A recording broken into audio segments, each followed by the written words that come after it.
तीसरी दफा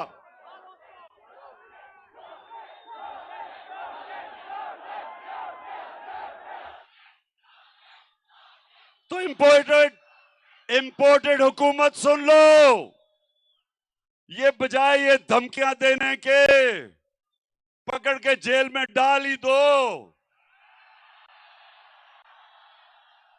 और मैं ये आज आपको अपनी सारी कौम को गवाह बना के इस इंपोर्टेड हुकूमत को एक पैगाम देना चाहता हूं कि इस मुल्क में जो हकीकी आजादी की तहरीक चल पड़ी है, तुम जितने मर्जी लोगों को जेलों में डालोगे, तुम्हारे पास इतने जेल नहीं। कौम तैयार है, मैं भी तैयार हूं, जेलों के लिए मेरी कौम भी तैयार है। ना हमें तुम्हारे जेलों से कोई खौफ है, ना तुम्हारी नामालूम टेलीफोन की धमकियों से कोई खौफ है, और ना ये जो हर दूसरे दिन हमें डराने की कोशिश की जाती है। सब सुन लो, पाकिस्तानी कौम ने खौफ का बुत तोड़ दिया है। ला इलाहा इल्लल्लाह मेरी कौम के दिलों में चला गया। जिसके दिल में ला इलाहा इल्लल्लाह चला जाए, जिसका ईमान ला इलाहा इल्लल्लाह पे खड़ा हो जाए, वो किसी के सामने सिवाय अल्लाह के झुकता नहीं है। तो ये कौम आज तैयार है, मेरी कौम तैयार है। पहले बताओ, टेक्सला तैयार हो?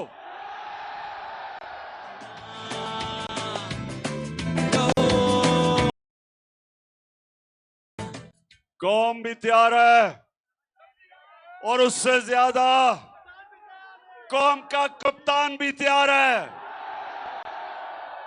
जेल तो छोटी सी चीज है हमारे लिए, कौम का कप्तान अपनी हकीकी आजादी के लिए अपनी जान की कुर्बानी देने के लिए तैयार है। फिर से तू अड़ जा, फिर से तू डट जा, फिर से वो बल्ला घूम। अच्छा, अब जरा टेक्सला बाशऊर लोग हो, आप जरा गौर से मेरी बात सुने। हुकूमत ने आज ये जो इंपोर्टेड हुकूमत है, मैं इनको ये कहता रहा कि ये अमेरिकी साजिश के तहत आए, और मैंने 28 मार्च को एक मुरासला दिखाया सारी कौम को, जिसके अंदर साजिश वाज़ेह थी। कि साजिश क्या थी कि अमेरिकी अंडर सेक्रेटरी ऑफ स्टेट ने हुक्म दिया पाकिस्तानी एम्बेसडर को कि इमरान खान को हटाया जाए अदम एतमाद में, और उसके बाद उसने ये भी कहा कि अगर इमरान खान को हटा दिया अपने अदम एतमाद में, और अगर तुम चेरी ब्लॉसम को ले आए तो माफ कर दिया जाएगा पाकिस्तान को। अब डीजल पे बाद में आता हूं, डीजल पे सुने जरा, डीजल पे बाद में आता हूं। तो उस मरासले में क्या था, उसमें उन्होंने कहा कि इमरान खान को हटाना पड़ेगा, और उसमें उन्होंने ये कहा कि अगर इमरान खान को हटा गया तो पीछे तो अचकन पहन के शहबाज शरीफ इंतजार कर रहा था, तो उन्होंने कहा कि अगर वो हटा दिया गया तो हम माफ कर देंगे। अच्छा, अब टेक्सला सुनो जरा क्या हुआ। मैं सारी जगह मुरासला लेके दिखाया, भी नेशनल सिक्योरिटी काउंसिल में लेके गया, मैंने असेंबली में भिजवाया, स्पीकर ने चीफ जस्टिस को भिजवाया। उसके अलावा प्रेसिडेंट ऑफ पाकिस्तान ने चीफ जस्टिस को भिजवा के इंक्वायरी होनी चाहिए। अच्छा, ये जो इंपोर्टेड हुकूमत थी, ये बार बार कहें कि कोई मुरासला नहीं है, इन्होंने कहा कि कोई खत नहीं है, और इनकी जो सबसे बड़ी स्पोक्स पर्सन मरियम, उसने कहा ये झूठ है। तो अब अच्छा, इनके साथ मीडिया भी मिल गया। इनके जो लिफाफे वाले पैसे लेकर जमीर बेचने वाला जो मीडिया के लोग थे, उन्होंने भी कहा मुरासला नहीं है। फिर क्या हुआ? और मीडिया इनके कंट्रोल में, मीडिया में जो हमारी हिमायत करता है उनको धमकियां, सोशल मीडिया के ऊपर पकड़ के नौजवानों को जेलों में। तो इन्होंने कहा कि जनाब कोई मुरासला नहीं है, और वो दब गया। अब मैं चेरी ब्लॉसम साहेब आपका शुक्रिया अदा करता हूं, और मरियम जो सच नहीं बोल सकती, आपका भी शुक्रिया अदा करता हूं कि इन्होंने मुरासले को उठा दिया। अब मुरासले साइफर को इन्होंने उठा दिया, और शुक्र कि सारी कौम को अब सबके सामने आ गया कि वो वाकई जो मैं कह रहा था वो सच है। अब नया ड्रामा हो रहा है। मेरी बहनों सुनो, नया ड्रामा क्या है कि वो जी साइफर गुम गया है।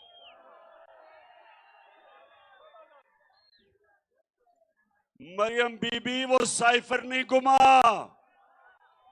आप चाहेंगी कि गुम हो जाए, क्योंकि पता चल जाएगा कि आपके वालिद ने और चाचे ने अमेरिकनों के साथ मिलकर साजिश करके हमारी हुकूमत गिराई। आप चाहेंगी, लेकिन अगर आप अपने फॉरेन ऑफिस से पूछे तो कॉपी पड़ी हुई है, वहां मास्टर कॉपी फॉरेन ऑफिस में है। अच्छा टैक्सिला, अच्छा डीजल का पूछना चाहते थे?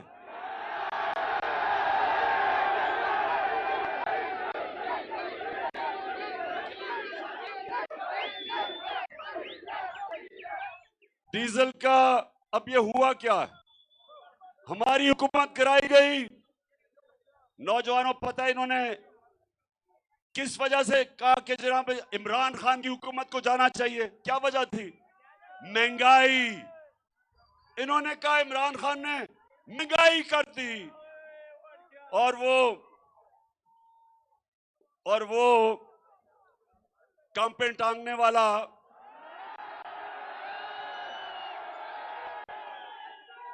उसने महंगाई मार्च कर दी। वो महंगाई मार्च बेचारे सिंध के गरीब लोगों के पैसे के ऊपर उसने करोड़ों रुपया खर्च करके इस्लामाबाद पहुंच गया महंगाई मार्च पे। लेकिन लोगों को सिर्फ याद आया, एक नया लफ्ज उसने निकाला, कांपे टांग रही है। तो इन्होंने महंगाई कि जी महंगाई कर दी इमरान खान ने। तो अब टैक्सला 5 महीने के अंदर इस मुल्क में 50 साल के बाद सबसे ज्यादा महंगाई हुई है। जिन जिन के घरों में बिजली के बिल आए हैं, बिजली दुगनी से भी बढ़ गई है। गैस सर्दियों में 250% बढ़ने वाली है। आटा जो 55 किलो का 55 रुपए का 1 किलो था, 55 रुपए किलो आटा हमारे दौर में आज 100 रुपए से ऊपर निकल गया। हमारे जमाने में आलमी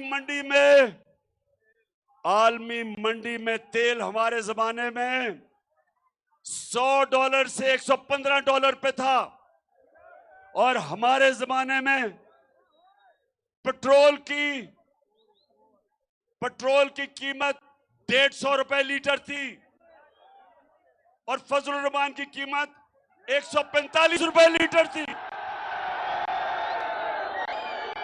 बिजली बिजली 16 रुपए यूनिट थी। आज बिजली पहुंच गई है 36 रुपए यूनिट और टैक्स लगा के 50 रुपए से ऊपर चली गई है। आज टैक्सला आज पेट्रोल चला गया 236 रुपए लीटर और फजल रहमान चला गया 250 रुपए लीटर। आज आवाम के ऊपर वो महंगाई है, तनख्वाहदार तबका आज गुजारा नहीं कर सकता। आज मजदूर आज हमारे सरकारी नौकर, पुलिस वाले, सारे पाकिस्तान के तनख्वाहदार लोग आज उनकी तनख्वाहें पूरी नहीं हो रही। ये इन्होंने तोहफा दिया है महंगाई का।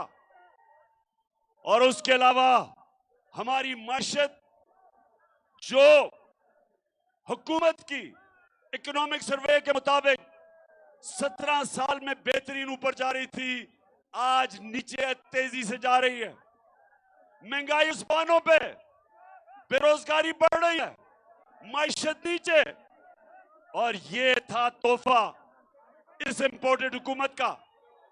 और इसलिए मैं टैक्सला आपके पास क्यों आया हूं, मैं सारे पाकिस्तान में क्यों जा रहा हूं कि ये वक्त है कि मेरी कौम इस जुल्म के निजाम के खिलाफ खड़ी हो। इन लोगों ने सिवाय महंगाई, बेरोजगारी, माशत की तबाही एक काम किया, अपने करप्शन के केसेस माफ करवा रहे हैं। शहबाज शरीफ 16 अरब रुपए का FIA का चोरी, 8 अरब रुपए TT के केस नैब में, नैब भी अपनी हो गई, FIA भी अपनी हो गई और केसेस इनके खत्म हो रहे हैं। वो मरियम मैच फिक्स हुआ, प्रोसिक्यूशन भी अपनी और अपना केस माफ करवा लिया, कानून बदल दिए। मैं टैक्सला के लोगों और पाकिस्तान के लोगों जो देख रहे हो, आज सब एक चीज समझ जाओ, टैक्सला एक चीज समझ जाओ, मेरी बहनें आप भी समझ जाएं कि क्यों मैं इस कौम को निकालने लगा हूं सड़कों पे। मैं क्यों निकालने लगा हूं? इसलिए कि इन्होंने अपनी चोरी बचाने में इस मुल्क का इतना बड़ा नुकसान किया है।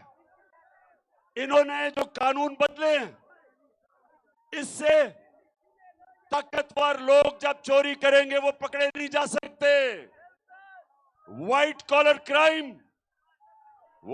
क्राइम होती है ताकतवर लोग जब चोरी करते हैं। इन्होंने कानून ऐसे बना दिए हैं कि आज जो भी पैसे वाले लोग मुल्क से पैसा चोरी करके मुल्क से बाहर भेजेंगे, अब पाकिस्तान का कानून उनको नहीं पकड़ सकेगा। अब सिर्फ छोटे चोरों को पकड़ेगा। अब पकड़ेगा भैंस चोर या साइकिल चोर या मोटरसाइकिल चोर, बड़े बड़े डाकू नहीं पकड़ सकेगा अब हमारा कानून।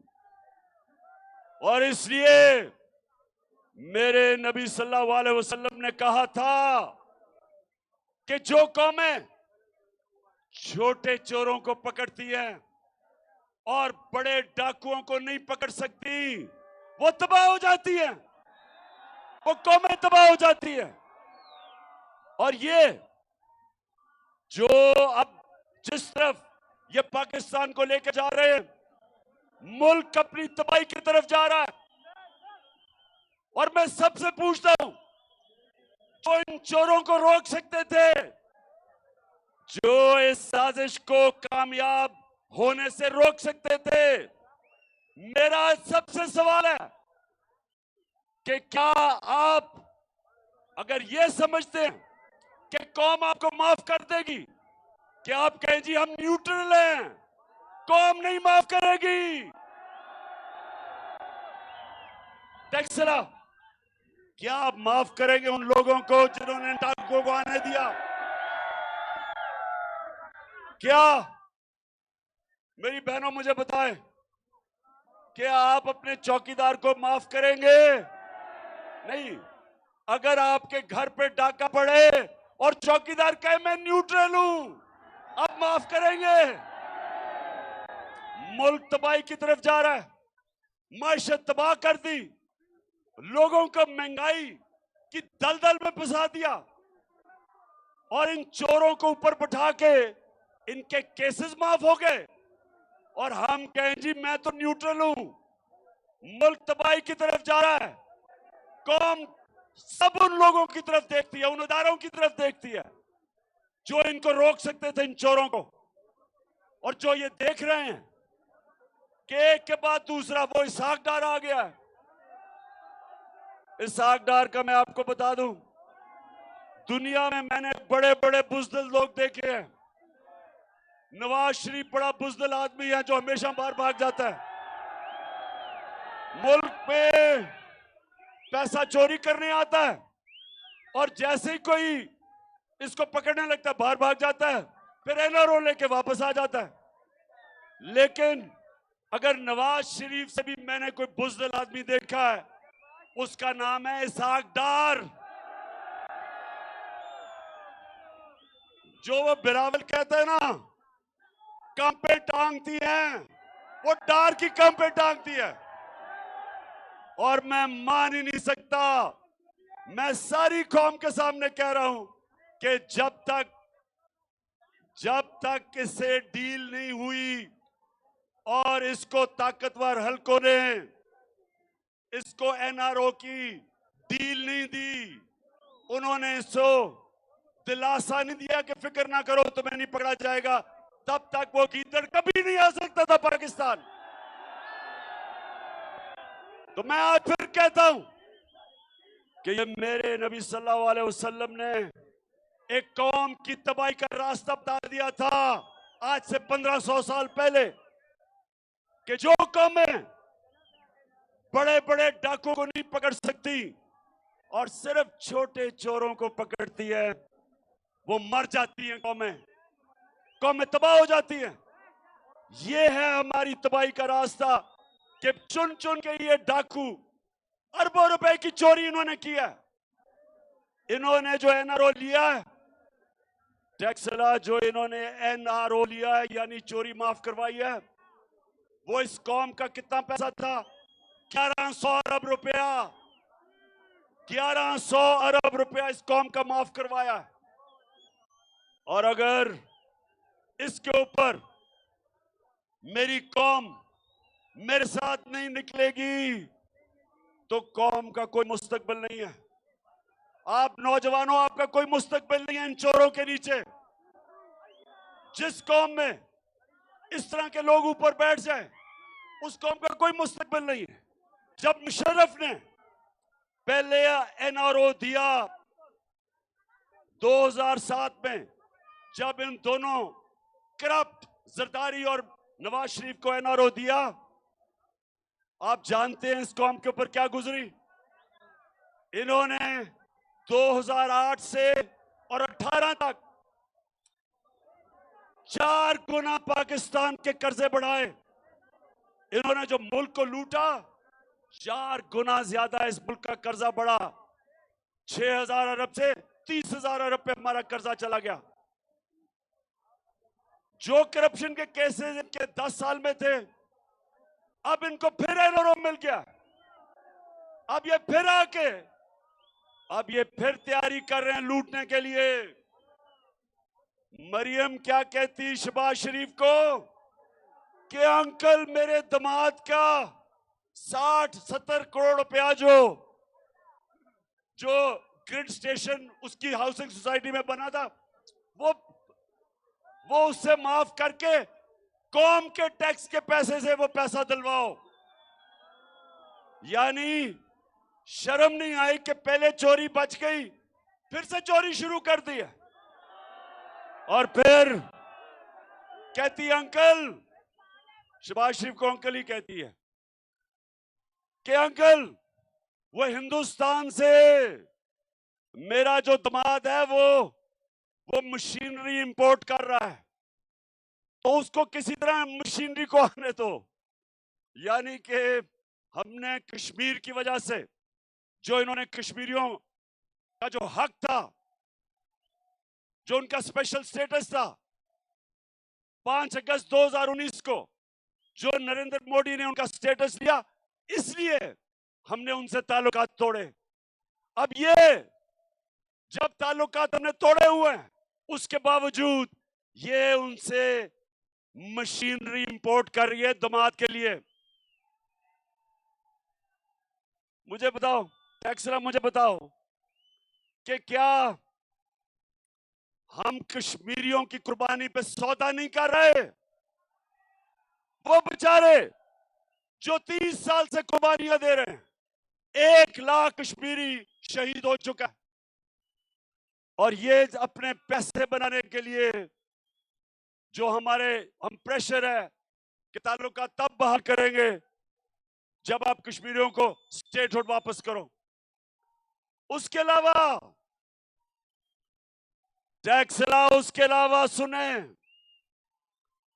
जो इलेक्शन कमिश्नर सिकंदर सुल्तान, जो इनका शरीफों का घर का मुलाजिम है, वो इनसे पूछ पूछ के फैसला करता है।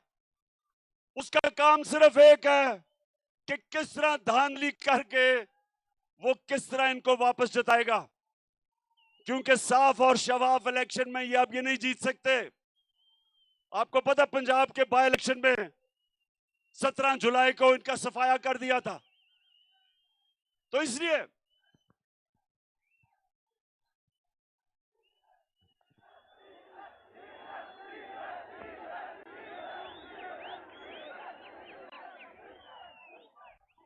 हाँ, तो टैक्सला आप पहले बताओ, तैयार हो आप? को कर बुलंद इतना कि हर तकदीर से पहले खुदा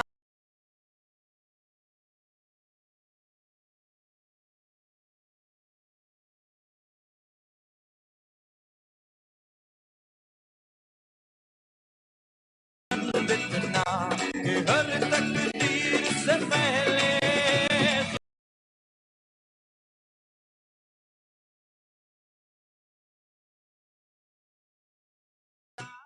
हाँ टैक्सला, अच्छा टैक्सला थके तो नहीं? हाँ मैं बस चेक कर रहा था। बहनें तो इधर बिल्कुल ही थकी, माशाल्लाह, जुनून उनका कायम है। अच्छा टैक्सला, अब मैं आप सबके सामने जो मेरा प्लान इस मुल्क में हकीकी आजादी के लिए, जो मैं अब मार्च इस्लामाबाद की तरफ जो मेरा प्लान बन रहा है, उसमें मैं आप सबको शामिल करना चाहता हूं। आपने सबने तैयारी करनी है, सबने तैयारी करनी है, क्योंकि टैक्सला जंजीरें गिरती नहीं है, जंजीरें गिरती नहीं है, तोड़नी पड़ती है।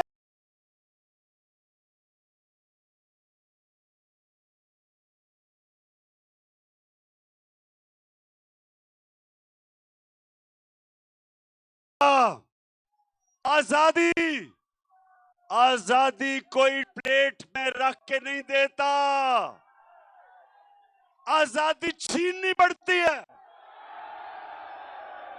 ये जो ऊपर मुसल्लत किए हुए हैं और जो इनके हैंडलर्स हैं, सब तैयार हो जाओ। मैं आज अपनी सारी कौम को पैगाम दे रहा हूं, जिधर भी आप हो, आप ये याद रखो कि ये एक तहरीक बनी, पाकिस्तान बनाने के लिए एक तहरीक थी, तहरीक पाकिस्तान, और ये उसके बाद 75 साल के बाद ये पाकिस्तान को हकीकी तौर पे आजाद करने के लिए अब ये दूसरी तहरीक है। जब अर्ज़े खुदा के काबे से सब बुत उठवाए जाएंगे हम रहले सफा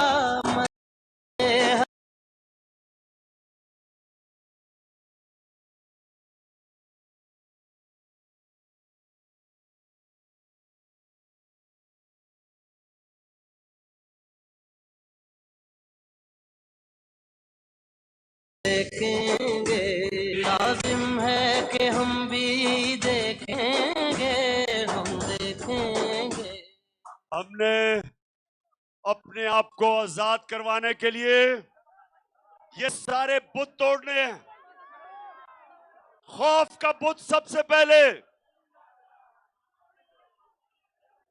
और ये जो चोर हमारे पर मुसल्लत किए हैं, इनसे अपने आप को आजाद करने के लिए हमेशा के लिए ये हमारा दूसरी मिशन है। और तीसरी चीज, मुल्क में सुन लो टैक्सला, कानून की बालादस्ती कायम करने के लिए, जिसको कहते हैं रूल ऑफ लॉ, इंसाफ लाने के लिए। आज तक क्यों नहीं इंसाफ आया? क्यों नहीं इंसाफ आया आज तक पाकिस्तान में? क्योंकि ताकतवर अपने आप को कानून के नीचे नहीं लाना चाहता, वो अपने आप को कानून से ऊपर रखना चाहता है। मेरे नबी सल्लल्लाहु अलैहि वसल्लम के पास जब लोग आए और उन्होंने कहा कि या नबी, एक कुरैश की लड़की को चोरी करने पर सजा मिल गई है। उन्होंने कहा कुरैश की लड़की को चोरी के ऊपर सजा मिल गई है, तो नबी इसको माफ कर दें। तो मेरे नबी सल्लल्लाहु अलैहि वसल्लम ने कहा कि मेरी अगर बेटी भी होती उसको भी मैं सजा देता, कानून के ऊपर कोई नहीं। यानी रूल ऑफ लॉ। जो कौम, पाकिस्तानियों सुन लो, कौमें जो खुशहाल हैं, कौमें जो तरक्की कर रही हैं, उन सारी कौमों के अंदर कानून की बालादस्ती है। और जो कौमें गरीब हैं, जो कौमें इस वक्त गुर्बत में फंसी हुई हैं, महंगाई में, वो कौमें जिनसे लोग तरसते हैं मुल्क से बाहर नौकरियां लेने जाने के लिए, वो सारी कौमों के अंदर यही है जो आज पाकिस्तान में है। अमीर के लिए एक कानून, वो चोरी करे तो एनआरओ, और गरीब चोरी करे तो जेल में। वो सारी कौमों का मसला ये है कि ताकतवर कानून के नीचे नहीं आना चाहता। जो भी मुल्क का ताकतवर है वो अपने आप को कानून से ऊपर समझता है, इंसाफ नहीं आने देता, इंसाफ नहीं होने देता। तो टेक्सास के नौजवानों, इसलिए अल्लाह ने हमारे ऊपर जहाद फर्ज की हुई है। सुन लो टेक्सला, हमारे ऊपर अल्लाह ने जहाद फर्ज क्यों की है? उसने जहाद क्या है कि जुल्म का मुकाबला करना है, नाइंसाफी का मुकाबला करना है, इसको जहाद कहते हैं। आपने जुल्म के बुत के सामने सर नहीं झुकाना। आपने जालिम से खौफजदा नहीं होना, क्योंकि अगर आप जुल्म के सामने नहीं खड़े होंगे, माशरे में जुल्म बढ़ जाएंगे। जब आप जालिम का मुकाबला करते हैं, आप अपने ऊपर से आपको जुल्म से आजाद कर देते हैं। ये हकीकी आजादी की तहरीक दरअसल मेरे मुल्क के मुस्तकबिल की तहरीक है।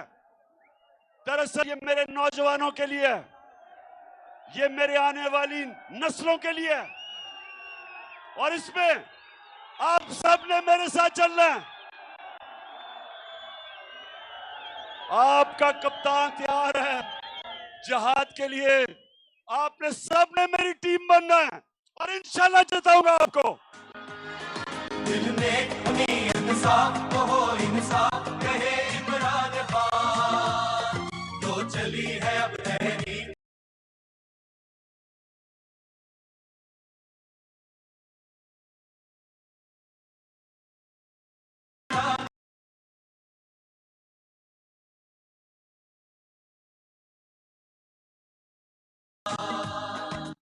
ये जो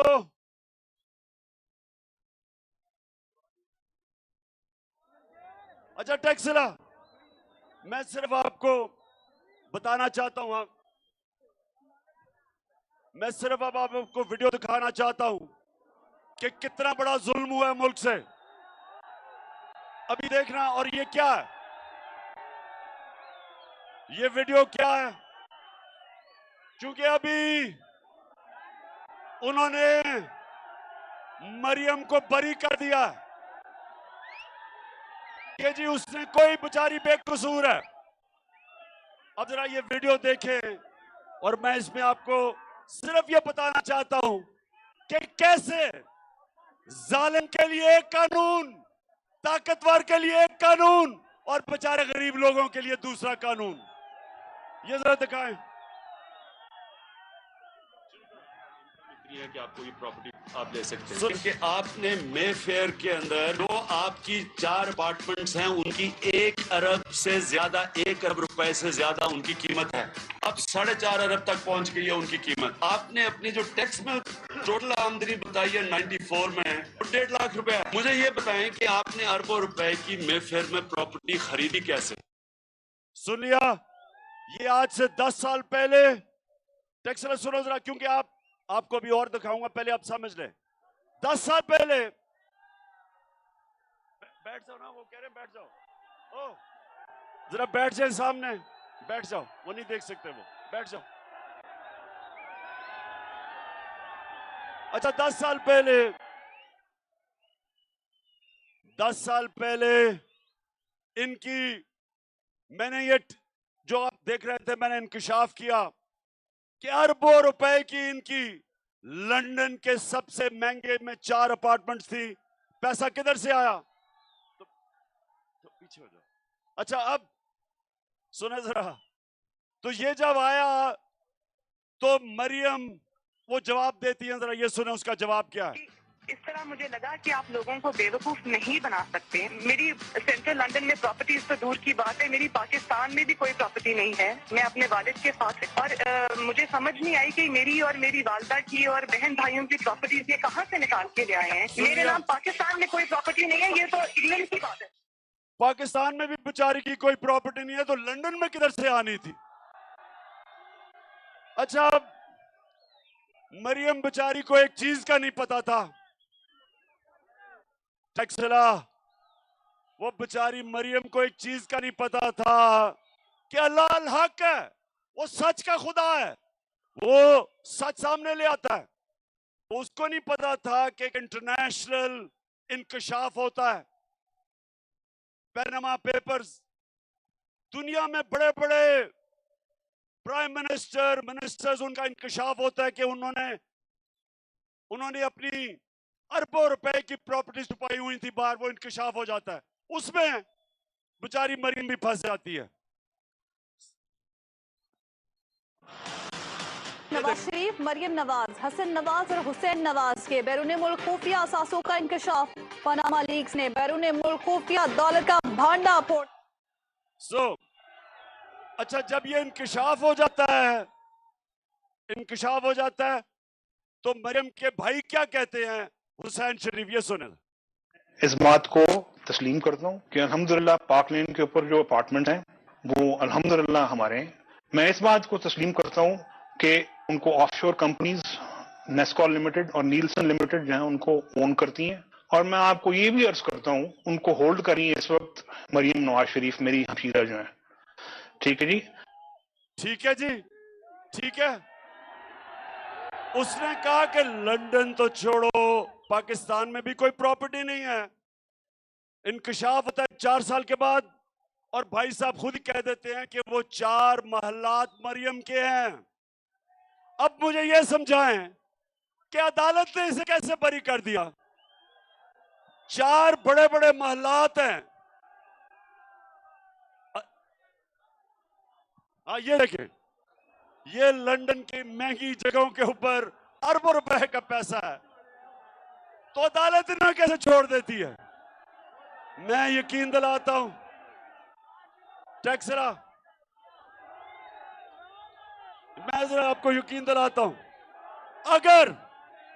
कोई कमजोर सा आदमी, कोई मजदूर, कोई बेचारा किसान, कोई छोटा सरकारी नौकर, अगर उसके ये निकलाते बड़े बड़े अपार्टमेंट्स, तो पुलिस ने उसको जेल में डाल के वो चित्रोल करना था कि अगर उसके नहीं भी होते उसने कहना था हाँ जी मेरे ही हैं। तो ये मैं कह रहा हूं फर्क है कि ताकतवर और कमजोर में फर्क देखें। ताकतवर साफ वो कह रहे हैं कि 4 हमारे मरियम के अपार्टमेंट है, अदालत उसको छोड़ देती है। अच्छा आप देखें, जब मरियम से वो लोग पूछते हैं अब इंकशाफ हो गया, ये आपके पास किधर से पैसा आया अपार्टमेंट्स का? अब वो कह तो सकती नहीं थी कि नवाज शरीफ का पैसा है, क्योंकि नवाज शरीफ ने तो अपने टैक्स रिटर्न में बताया नहीं था कि मेरे पास इतना पैसा है, चोरी का पैसा था। तो वो फिर क्या कहती है मरियम, जरा ये सुने। हसन हुसैन के पास आज जो भी है वो एक अरबपति दादा के पोते हैं। उस अरबपति दादा के पोते हैं जो 1960s और 70s में पाकिस्तान का अमीर तरीन इंसान था। ये जो एसेट्स हैं, ये जो बिजनेस के लिए पैसा है, ये सारा दादा से डायरेक्टली बच्चों को ट्रांसफर हुआ। अच्छा अब जरा सुने, वो क्या कह रही है? वो या बाप का तो नाम नहीं ले सकती थी। उसने कहा मेरे दादा अरबोपति थे, वो इतने अमीर थे कि उन्होंने हमें पैसा देके तो खरीद लिया। अब दादा साहब दुनिया में नहीं थे, वो वफात पा चुके थे। अब दादा से तो कोई पूछ नहीं सकता था, लेकिन मरियम को नहीं पता था कि अल्लाह अल हक है। अब वो दादे का बेटा क्या कहता है, मरियम का चाचा, दादे का बेटा शहबाज शरीफ क्या कहता है, ये सुने जरा। मेरे खानदान को 22 खानदानों में शुमार नहीं होता था। मुझे इसके ऊपर बाइस फख्र है कि मेरे वालिद का ताल्लुक एक गरीब किसान के घराने से था, हिंदुस्तान से। वो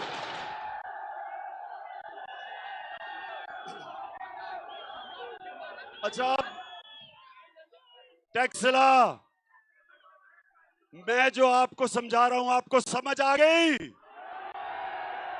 कि पैसा चोरी करो पाकिस्तान से, बड़े बड़े महल्लात खरीद लो बाहर, उसके बाद डील करो, एनआरओ ले लो, वहां से वापस आ जाओ, अपने केसेस माफ करवा लो और फिर चोरी के लिए तैयार हो जाओ, फिर लूटो, फिर कौम का खून चूसो, और उसके बाद जब भी इनको खतरा होगा, मैं आपको यकीन दिलाता हूं कि ये सबसे पहले बाहर भागेंगे। तो मैं आज अपनी सारी कौम के सामने ये अनाउंस करता हूं कि मैं अब पूरी तैयारी कर रहा हूं। 25 मई को हमने ये समझा था कि हम एक पुरअमन एहतजाज कर रहे हैं और हमें ये इजाजत देंगे, जैसे हमने इनको धरने करने की इजाजत दी, हमने कभी नहीं रोका। तो हम ये समझ रहे थे, लेकिन हमारा मुकाबला माफिया से है, डाकुओं से है, मुजरिमों से है। इन्होंने हमारे ऊपर तशद्दुद किया, हमारी फैमिलीज थी, इन्होंने उनके ऊपर टेयर गैस शेलिंग की, पुलिस ने हमारे लोगों के ऊपर घरों में घुस घुस के लोगों को पकड़ा। तो आज कप्तान तैयारी कर रहा है, राना सनाउल्लाह और शहबाज शरीफ तैयार हो जाओ। जो अब मैं तैयारी कर रहा हूं, आपको अब मैं जिस तरह कहता हूं, मुझे तो पता है आपने क्या करना है, मुझे तो आपके प्लान का पता है, लेकिन आपको मेरे प्लान का नहीं पता।